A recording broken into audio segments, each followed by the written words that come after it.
Eu quero compartilhar com você no livro de Mateus, no capítulo 14. Eu vou falar de duas coisas desse texto. Mateus, capítulo 14, a partir do versículo 13 até o de número 21. Mateus 14, de 13 a 21, diz assim: E Jesus, ouvindo isto, retirou-se dali no barco para um lugar deserto, apartado.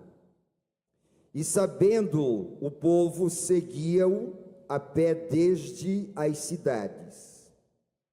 E Jesus, saindo, viu uma grande multidão, e possuído de íntima compaixão para com ela, curou os seus enfermos.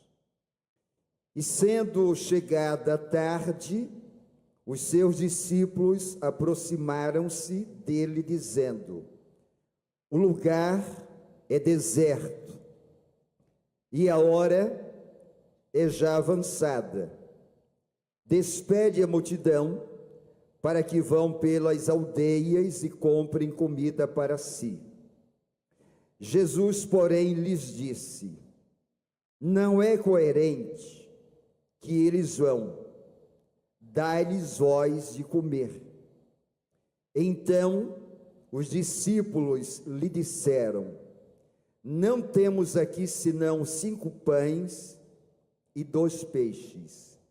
E ele disse: Trazei-mos aqui. E tendo mandado que a multidão se assentasse sobre a erva ou a relva, tomou os 5 pães e os 2 peixes, e erguendo os olhos ao céu, os abençoou, e partindo os pães, deu-os aos discípulos, e os discípulos à multidão. E comeram todos e saciaram-se, e levantaram dos pedaços que sobraram 12 cestos cheios. E os que comeram foram quase 5.000 homens, além das mulheres e além das crianças. Duas coisas desse texto, porque o texto começa dizendo assim: E Jesus, ouvindo isso, retirou-se no barco para um lugar deserto. Primeira pergunta é: o que Jesus ouviu? E ouvindo isto, Mateus, ele é bem pontual, ele é bem enfático, mas se você não olhar o texto para trás, você não vai saber o que é que Jesus ouviu. E ele ouviu uma notícia muito triste, muito complicada. A notícia fora esta: João Batista, o seu primo, filho de Zacarias e Isabel, que tinha 6 meses de vida a mais de Jesus, por ter sido um homem muito verdadeiro e autêntico, ele, diante de um rei, ele disse: Olha, não é lícito, não é coerente que você esteja agora se relacionando com a mulher do seu irmão. E por causa disso, João Batista foi preso, e dentro do contexto do aniversário daquele rei, a sua amante, quando a sua filha dançou, a filha da amante, e aí Herodes ficou tão encantado com a dança, que disse para ela: Olha, peça-me o que quiser, que seja a metade do teu reino, e eu vou te dar. Tem momentos que a gente fala o que não deve e diante de pessoas que não podem ouvir. Mas uma coisa nesse rei eu preciso admirar: ele manteve a sua palavra, dizendo: o que você me pedir, eu vou te dar. E Herodias, ela achava que a solução do problema na vida dela seria mandar matar ou decapitar João Batista, que estava dentro de uma cela. De vez em quando, eu e você tomamos algumas decisões, achando que essas decisões e escolhas vão resolver os nossos problemas. Eu não sei se eu compartilhei com vocês, mas eu vou compartilhar. E é interessante que nós, pastores, temos uma tendência de pegarmos, às vezes, falas dentro das nossas casas, e não é por maldade. A gente traz ao púlpito não falas da nossa intimidade familiar, mas o bate-papo. Por exemplo, esses dias, a minha amada esposa, a minha musa, a minha princesa, uau, um coraçãozinho para ela chegou para mim e fez uma afirmativa, disse assim: olha, é comum para quem passa dos 60 anos repetir as coisas, e não disse mais nada. Como eu já estou com 65, eu perguntei: qual a razão? Será que eu estou repetindo para ela as coisas? E ela já está naquele modo assim: vou ouvir as mesmas conversas. Tem um membro aqui da Igreja Batista de Jardim Camburi, que ele escreveu um livro, e eu ganhei esse livro, né? O Paulo me deu com a Rosângela o livro. É o livro Além do Arrependimento. E ele conta uma história muito interessante e impactante. Ele entrega a vida a Cristo, e ele era viajante, né? Não sei se representante, e aí ele vai viajando, e mais adiante a Polícia Federal o para. E tinham 2 policiais, né? Um ficou dentro do carro, o outro foi conversar com ele. Só que a carteira dele já tinha, não é, uma quantidade muito grande de pontos, e ele não podia ser multado, mas em alta velocidade. O cidadão parou o carro e disse: eu vou te multar. E ele disse: olha, se você fizer isso, vai complicar a minha vida, porque eu não vou poder mais dirigir, não vou poder mais trabalhar, e aí eu não posso mais ter o meu ganho. E o policial disse assim: tudo bem, eu vou ali conversar com o meu amigo. E ele foi conversar com o seu amigo. Aí ele voltou e disse assim: olha, o meu amigo está numa situação muito complicada, tem um jeitinho aqui para você não ser multado. Você vai ajudar o meu amigo, traduzindo propina. Aí ele deu uma nota, né? E aí seguiu viagem. Mais adiante, Deus falou para ele: é dessa forma que você está me servindo, é dessa forma que você está me exaltando, é dessa forma que você está me glorificando. E ele disse que foi tomado por um sentimento de arrependimento e começou a chorar copiosamente dentro daquele carro, e o Espírito Santo disse para ele: volta. E ele disse: como? Volta. Ele disse: mas eu não posso. Volta. Aí ele voltou e parou. E parece-me que o policial não reconheceu. Ele disse: olha, passei aqui, você me multou, tá bom? Mas eu sou cristão, E eu queria que você me multasse. Pode me multar, não tem problema nenhum, porque eu preciso obedecer ao meu Deus. Aí o guarda disse assim: espera aí, vou conversar com o meu amigo. Aí foi lá, conversou com o seu amigo. Te contei isso, né, pastor Marcos, numa viagem lá para Guarapari. Aí, conversou com o seu amigo, voltou, disse: decidimos não te multar, está aqui a sua carteira, e disse para ele: eu também quero te dizer que eu sou evangélico. E ele conta no seu livro que mais adiante, ele abriu a sua carteira, e além da carteira estava a propina que ele tinha dado para aqueles 2 policiais. Autenticidade.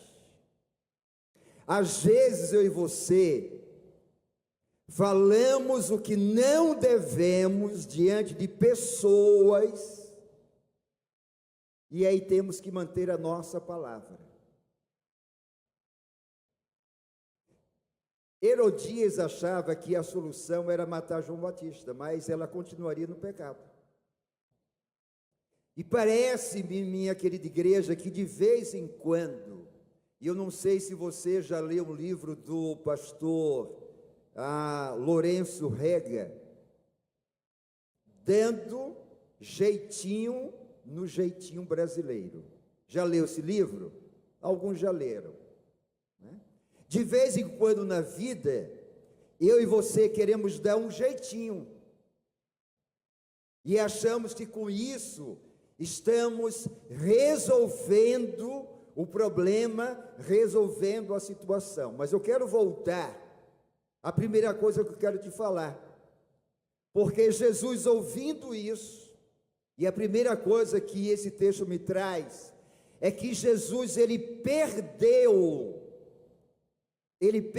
o seu primo, ele perdeu o seu amigo, ele perdeu o precursor, aquele que veio logicamente antes dele para preparar o caminho para que as pessoas entendessem quem era o Messias. Jesus tinha perdido algo muito especial e ele entrou no deserto.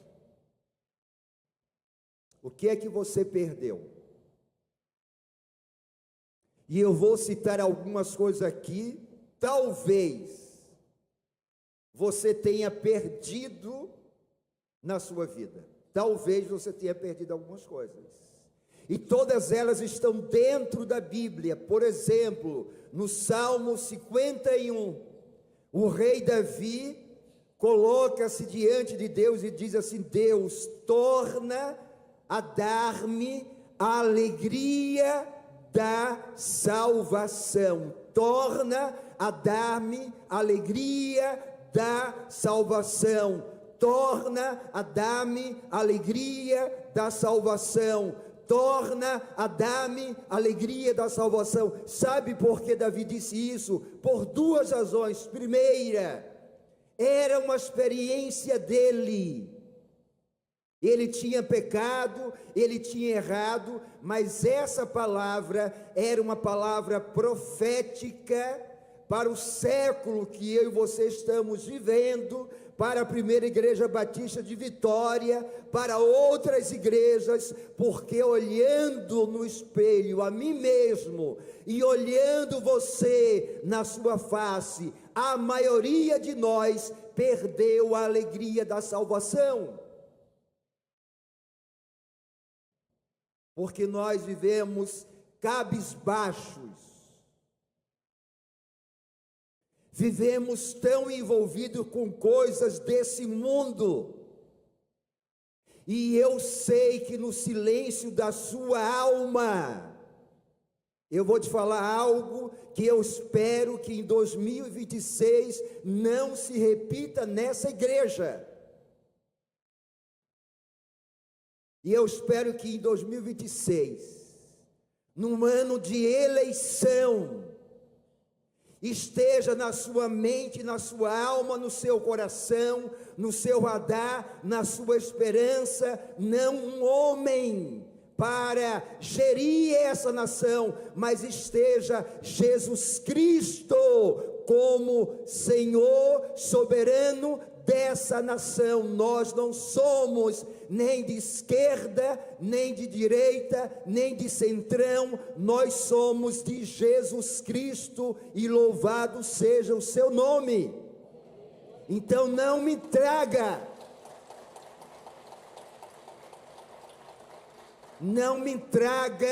desconforto.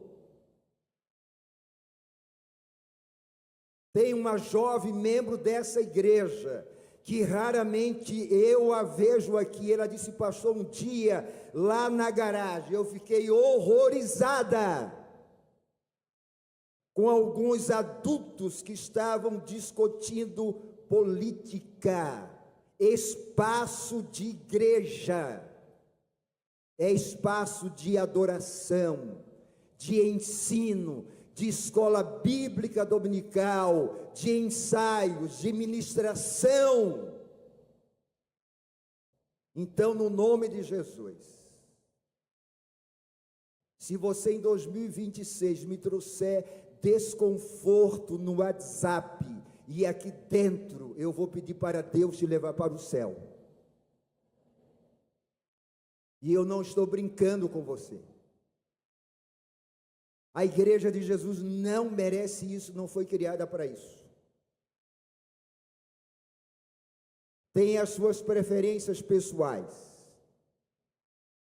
Eu oro todos os dias pela liderança do nosso país.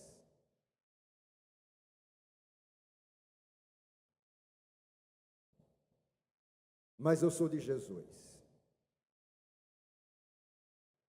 E você é de Jesus.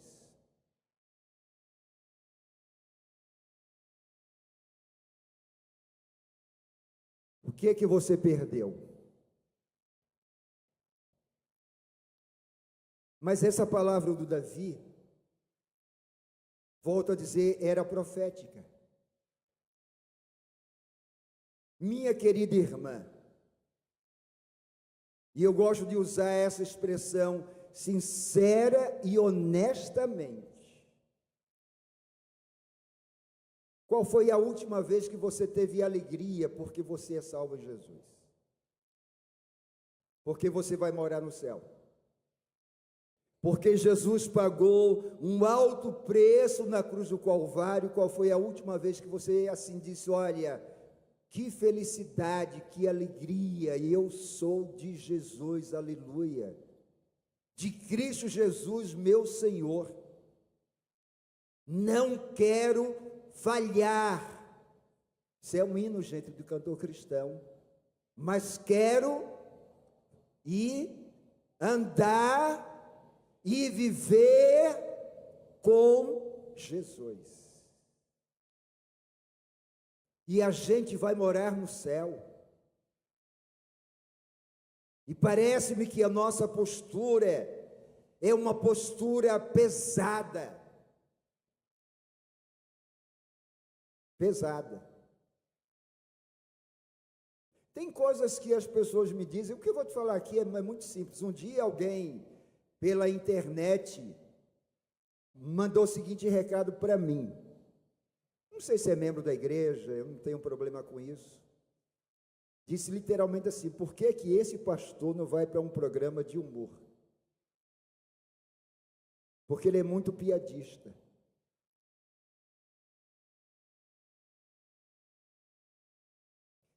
Um dos maiores pregadores que eu já ouvi também, pastor Oliveira de Araújo, era um homem muito feliz, não era verdade? Não contava muita coisa para vocês, divertidíssimo. Aí eu vi aquilo e disse: mas Deus me criou assim, e o que é que eu posso fazer? Né? A gente parece que a gente perdeu a alegria da salvação no nosso dia a dia.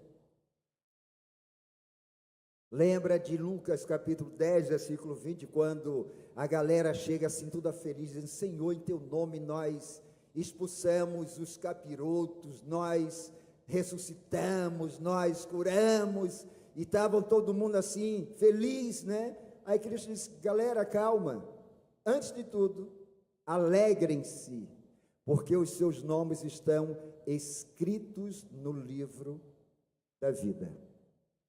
Parece-me que nós perdemos a alegria da salvação. Mas uma segunda coisa que eu quero pontuar, porque quando você lê Lucas capítulo 18, versículo 10, Cristo traz uma palavra escatológica, quando ele conta uma parábola sobre o dever de orar sempre e nunca esmorecer. Ele perguntou assim: quando o Filho do Homem voltar à terra, porventura ele encontrará fé? Ainda bem que a tecnologia não criou um instrumento chamado fenômetro para medir a fé.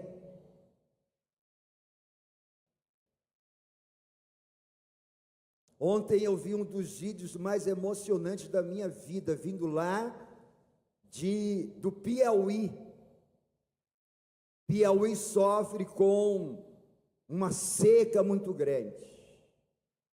Piauí é muito quente. Eu vou já te fazer um pedido. Quarta-feira eu viajo para o Piauí para falar para os batistas daquele estado.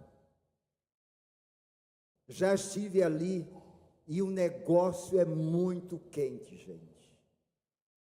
É muito quente.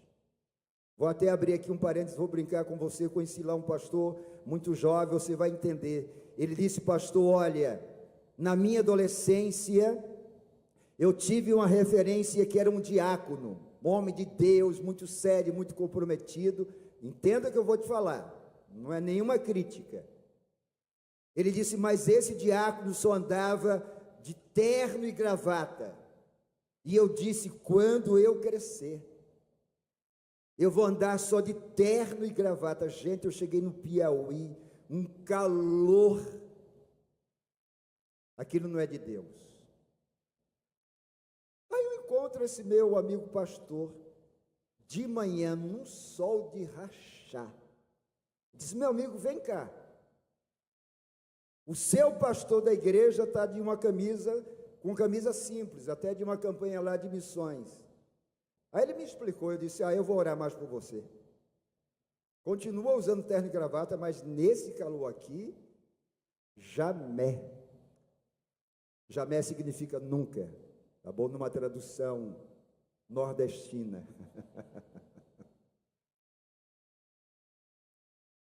Veja bem, como é que anda a sua fé? Como anda a sua fé? Ela é sólida? Ela agrada ao coração de Deus? Já leu na sua Bíblia que o justo vive de quê? Vive de quê?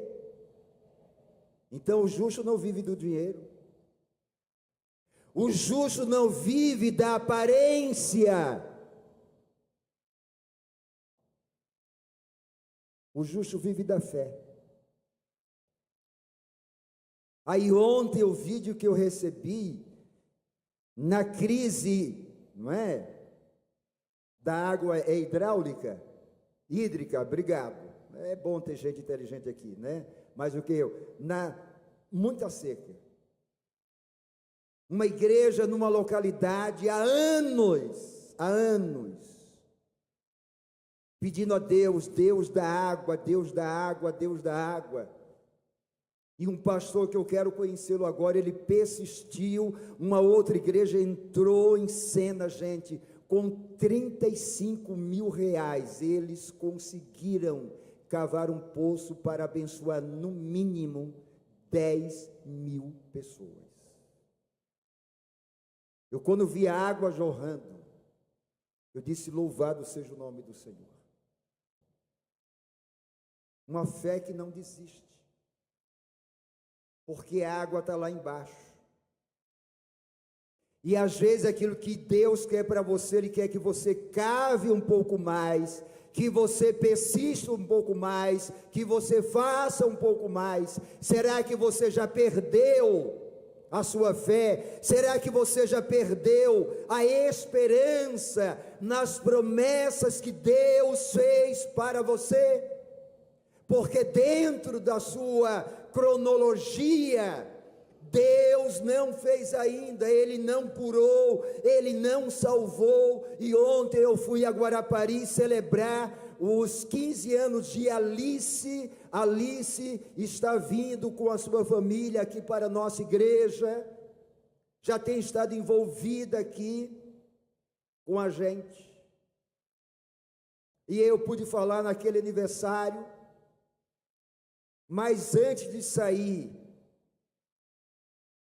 um jovem, que eu convivi com ele 22 anos e meio lá em Guarapari, esposa crente, filhos crentes, e fui trabalhando com esse menino na base do relacionamento, vida na vida, conversando, e um dia eu disse para ele: olha, Deus te dá um cheque, e você precisa preencher esse cheque com o seu nome para entrar na vida eterna. E ele é muito tranquilo, muito calado. E ontem a gente estava lá. Até hoje eu não entendo, em casamento, em festa, o som que a galera coloca, parece que toda a comunidade tem que ouvir, uma dificuldade de ouvir tremenda. Eu já estava me retirando para voltar para minha casa. Ele disse: pastor, vem cá. Aí eu cheguei bem pertinho dele e disse: pastor, lembra que um dia você falou que Deus nos dá um cheque em branco? Se eu lembro, meu amigo. Aí ele começou a ficar emocionado e disse: pastor, eu vou preencher esse cheque. O cheque é: eu vou para o céu. Foi a coisa mais importante depois de falar para Alice, foi isso que eu ouvi. A sua esposa espera isso há quase 30 anos. Será que eu e você perdemos a esperança nas promessas de Deus? E aí tem muita gente saindo da igreja, saindo do evangelho, porque Deus ainda não respondeu. Aí eu olho para a segunda carta de Pedro, no capítulo 3, Pedro vai dizer: para Deus um dia é como 1000 anos, e 1000 anos como um dia. Não é o nosso tempo, é o tempo de Deus. Mas quem sabe, minha querida igreja, eu e você também tenhamos perdido o ardor missionário.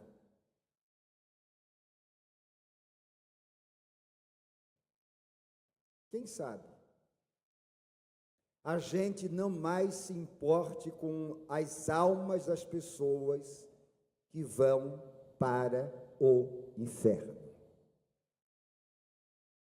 E perdemos. Perdemos, permita-me, a essência de sermos igreja. Vou te perguntar: quais foram, além do batismo e da ceia, que são ordenanças, quais foram as duas ordens que Jesus nos deixou? Lembra para mim? Marcos capítulo 16, ele disse o quê? Ide por todo o mundo e pregai o evangelho. Mateus 28, ide e fazei discípulos de todas as nações. Ele não disse assim, me permitam, ide estudar no seminário e seja pastor.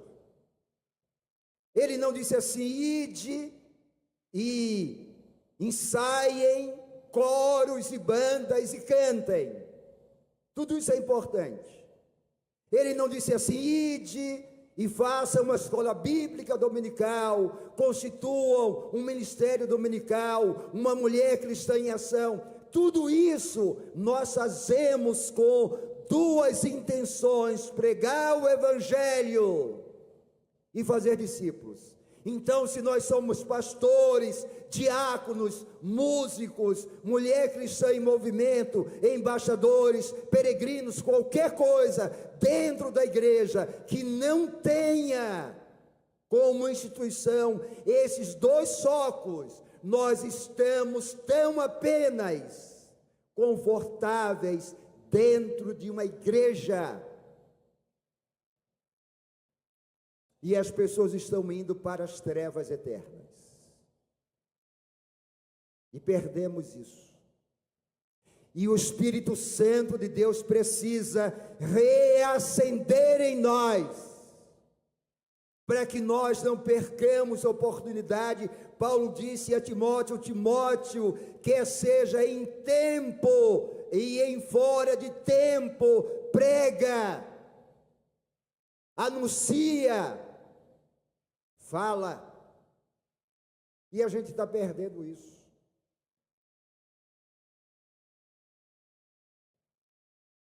Jesus, diz o texto, ouvindo essas coisas, ele foi para o deserto.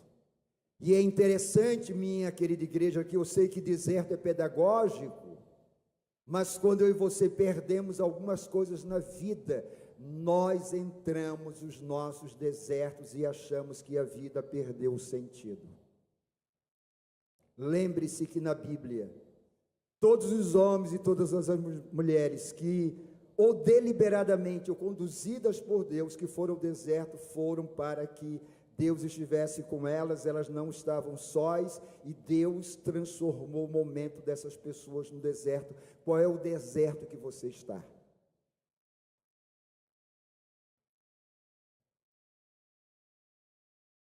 E é lógico que tem outras coisas que nós perdemos na vida. E talvez tenhamos entrado dos nossos desertos e não queremos sair deles. Eu vou aqui abrir um parêntese e você vai entender.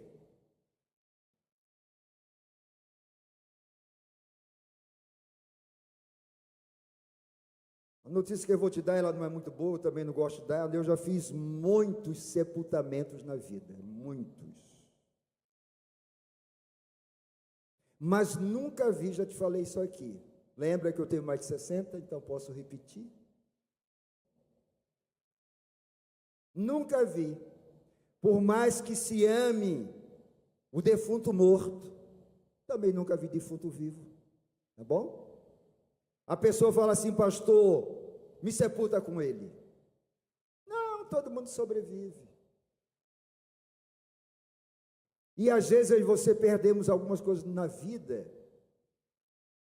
e achamos que perdemos a vida. O que a gente não pode perder, querida igreja, é a comunhão com Jesus. Isso a gente não pode perder. Segunda coisa que eu quero te falar.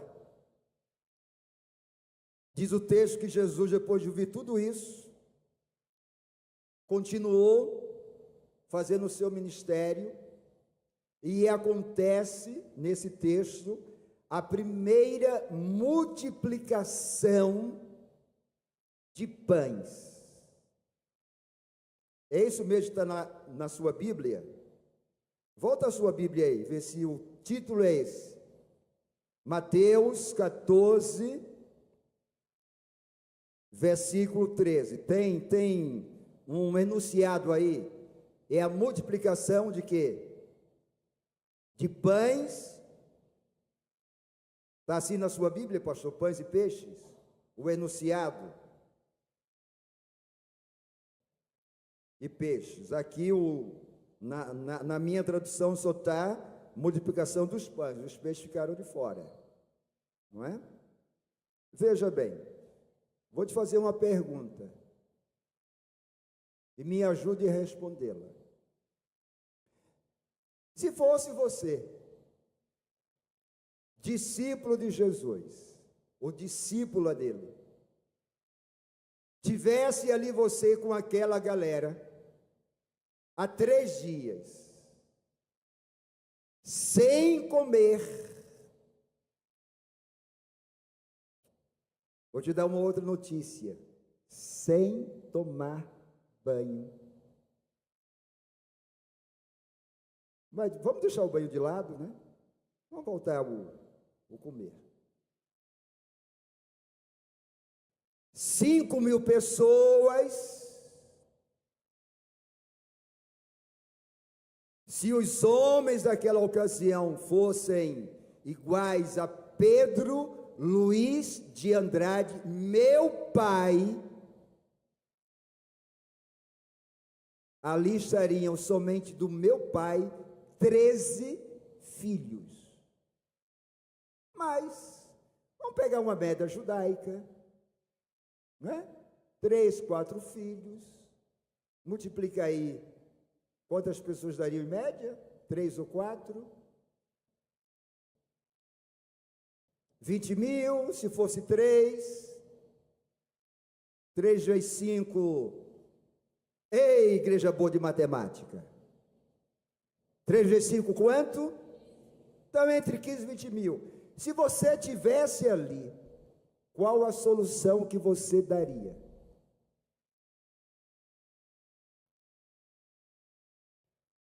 Vamos lá.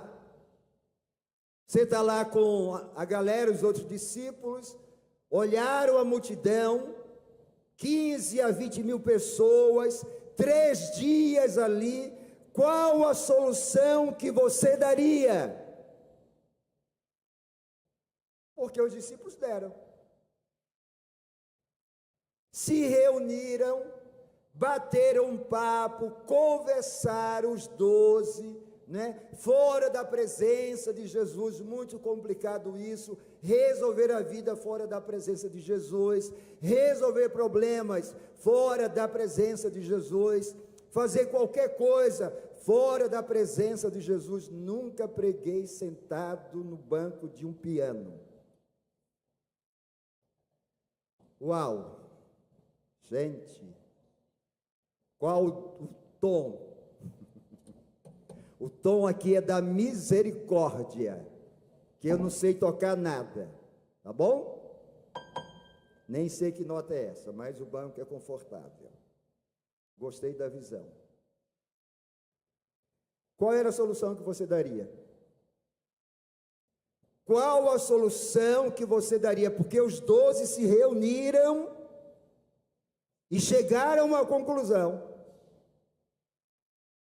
Chegaram para Jesus e disseram: Senhor, é o seguinte, há 3 dias estamos aí famintos. Qual foi a solução que apresentaram para Jesus? Jesus, manda embora.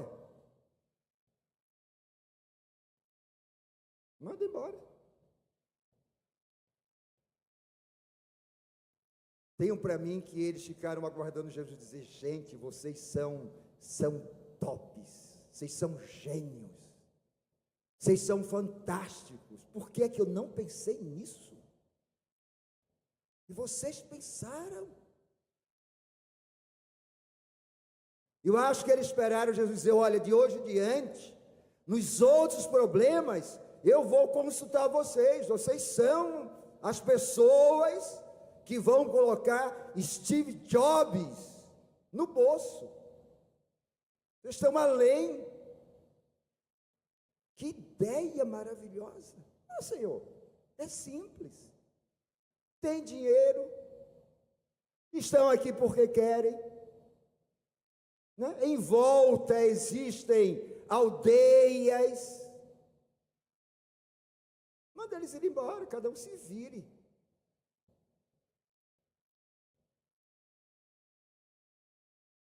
diante do problema que aos seus olhos não tem solução, diante dos problemas que aos seus olhos não tem solução, qual é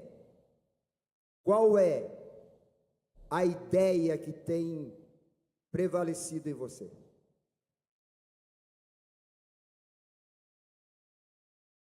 Vamos imaginar, somente imaginar. Se Jesus dissesse: meus discípulos, excelente ideia, manda a galera ia dizer assim: mas que Jesus é esse?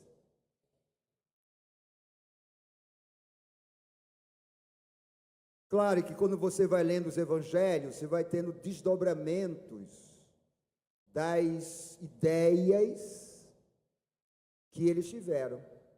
Por exemplo, Filipe disse: Senhor, 200 denários não dariam para comprar pão. André fez uma pesquisa dentro da multidão, disse: Senhor, aí tem um menino com 5 pães e 2 peixinhos.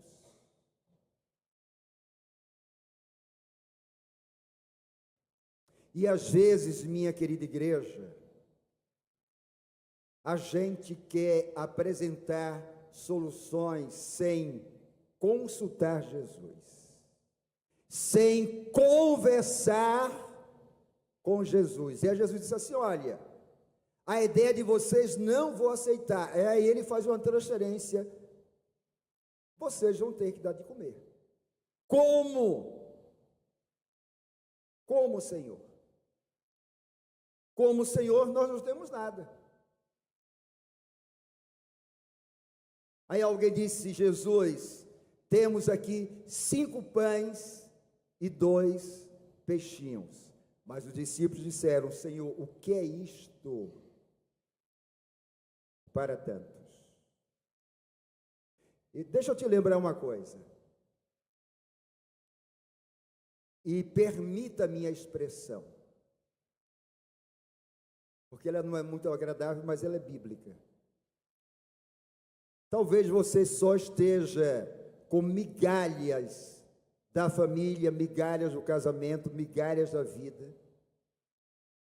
Talvez você esteja como aquela mulher de Lucas capítulo 21, quando Jesus entrou no templo, e a galera foi lá depositar no altar, e foi uma mulher com 2 moedas, que se você fizer, né, uma atualização dessas 2 moedas, no máximo elas vão chegar a 4 ou 5 reais hoje em dia. O que é isso para tanto? Aí Jesus pega os pães, pega os peixes,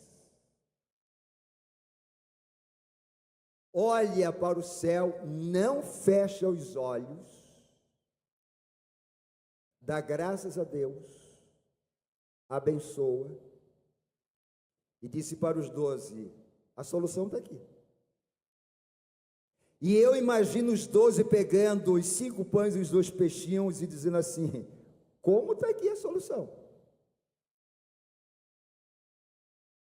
E aí eles vão dando, e os pães vão sendo multiplicados, os peixes vão sendo multiplicados, sobram depois tantos pães e tantos peixes, que cada discípulo, né, teve que agora carregar um cesto de pães e peixes. Diante do que você está vivendo, coloca nas mãos de Jesus. Creia que Ele vai multiplicar. Creia que Ele vai te surpreender. Porque às vezes, volto a dizer-lhes, nós apresentamos a Jesus as soluções. mas nós não somos onipotentes, nós não somos oniscientes, nós não somos onipresentes. Nós viemos do pó e ao pó voltaremos. Nós somos discípulos de Jesus, chamados para confiar nele, chamados para descansar neles.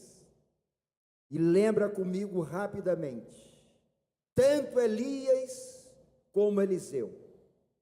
Elias, discipulador de Eliseu, um dia profetizou que em Israel não iria chover durante 3 anos e meio, e quando você vai para a carta de Tiago, no capítulo 5, ele vai dizer: Elias era um homem sujeito às mesmas paixões e aos mesmos sentimentos que eu e você, e orou, e durante 3 anos e 6 meses não choveu, e depois ele orou. Mas esse Elias, nessa trajetória, chegou na casa de uma viúva, e a viúva, ao ser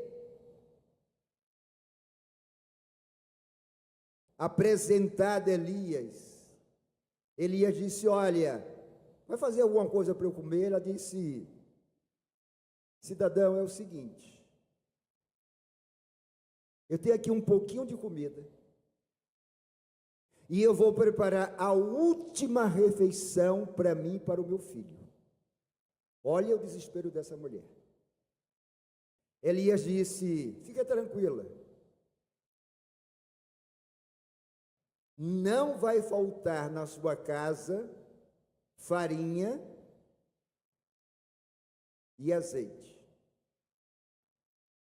Se fosse eu, Elias, naquela ocasião, eu diria: não vai faltar farinha e carne, azeite eu tiraria de cena, mas tudo bem, era o Elias, deixa com ele, não é? E daquela mulher que achava que iria morrer, a farinha continua, o azeite continua. Você vai para Eliseu, o sucessor de Elias, e aí ele chega na casa de uma viúva. Como igreja, nós precisamos prestar atenção aos viúvos e às viúvas e dar assistência. E essa viúva disse: olha, Eliseu, é o seguinte, meu marido era um homem de Deus, morreu, e agora os credores virão buscar os meus 2 filhos como pagamento. Ele perguntou: o que é que você tem em casa? Ela disse: olha, tenho em casa apenas uma botija de azeite. Ele disse: vá no seu condomínio, vá na sua vizinhança e peça o máximo de vasilhas. E aí foi enchendo, não tinha mais vasilha, acabou o azeite. Ela volta ao homem de Deus, ela disse: feito milagre. Então ele disse: venda, pague aos credores, e você e os seus filhos vivam daquilo que sobrou, e vai continuar tendo fartura e abundância na sua casa. Talvez você esteja assim: Deus, ou tenho tão pouco, ou não tenho mais nada. Mas a solução está em Deus. O que você perdeu e que solução você quer dar aos problemas da vida? Vá a Jesus, porque Ele tem a solução. Ele vai te surpreender, porque Ele quer que você descanse. Ele quer que você descanse. Ele quer que você descanse no poder de Deus. Amém.